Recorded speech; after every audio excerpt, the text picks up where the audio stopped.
నమస్తే.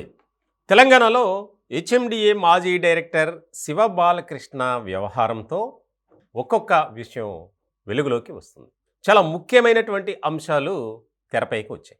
ముఖ్యంగా ఐఏఎస్ అధికారులు, అలాగే గత ప్రభుత్వంలో ఉన్నటువంటి మంత్రులుగా పనిచేసిన వారు, అలాగే ఎమ్మెల్యేలు, ఇతర ప్రజాప్రతినిధులు వీరంతా కలిసి ప్రభుత్వ భూములను కొంతమందేమో కొనుగోలు చేయటం, కొంతమందేమో దాన్ని కాజేయటం.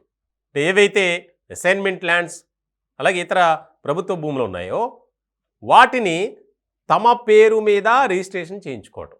ఇది కీలకంగా మారినటువంటి వ్యవహారం.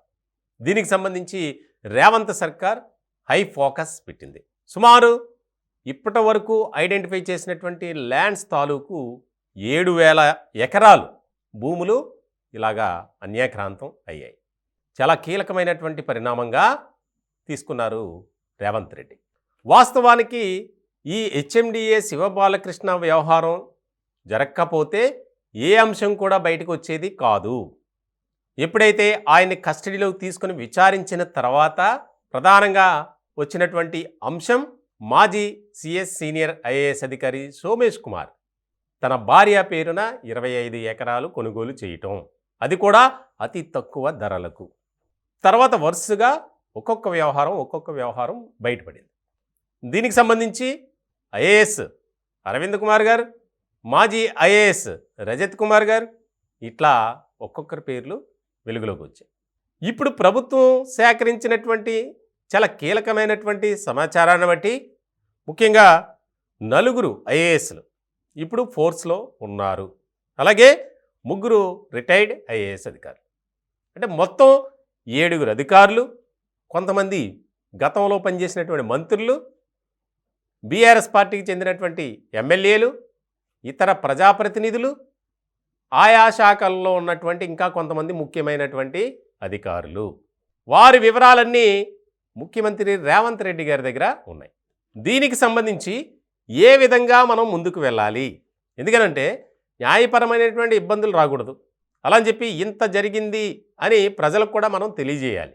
ఎందుకనంటే పేదల భూములు, ప్రభుత్వ భూములను అడ్డగోలుగా అక్రమంగా ఆక్రమించుకోవడమే కాకుండా కొంతమంది ఎవరైతే బడుగు బలహీన వర్గాలకు సంబంధించినటువంటి భూములు ఉన్నాయో ఆ భూములను తక్కువ ధరలకే కాజేశారు.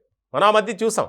మాజీ మంత్రి మల్లారెడ్డి 47 ఎకరాల భూమిని గిరిజనుల నుంచి అతి తక్కువ ధరలకే కొనుగోలు చేసేసి రిజిస్ట్రేషన్ చేయించేసుకున్నారు. ఇలాంటి వ్యవహారాలు చాలా బయటకు వచ్చాయి. ఇట్లా ఎవరెవరు చేశారు, ఎక్కడెక్కడ అక్రమాలు జరిగాయి అనే దాని మీద ఫోకస్ పెట్టారు.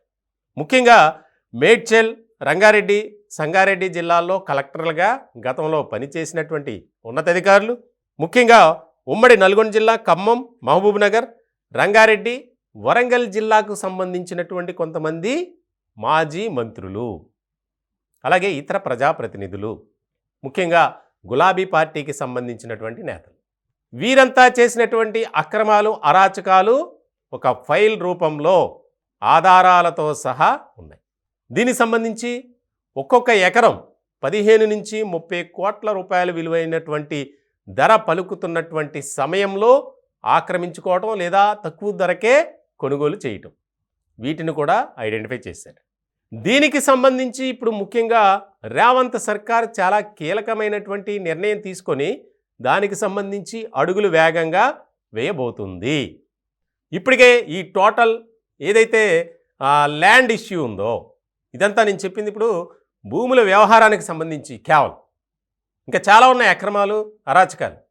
కానీ తెలంగాణలో భూదందా అంటే భూమాఫియా అనొచ్చు ఏ స్థాయిలో జరిగింది అంటే, ఒక రకంగా చెప్పాలంటే ప్రజలకు రక్షణగా నిలబడి ప్రజాసేవ చేయాల్సినటువంటి ప్రజాప్రతినిధులు, అధికారులు అడ్డగోలుగా వ్యవహరించారు. దానికి సంబంధించి చాలామంది అరెస్ట్ అయ్యే అవకాశాలు ఉన్నాయి. దానికి సంబంధించే ముఖ్యంగా న్యాయ నిపుణుల సలహా తీసుకొని అడుగులు వేయాలి. వారి దగ్గర నుంచి వాటిని మళ్ళీ వెనక్కి రప్పించాలి. ఇది మెయిన్ టాస్క్గా రేవంత్ రెడ్డి గారు పెట్టుకున్నారు. దీనికి సంబంధించి ఇప్పుడే ఒక ఆసక్తికరమైనటువంటి చర్చ జరుగుతుంది తెలంగాణలో.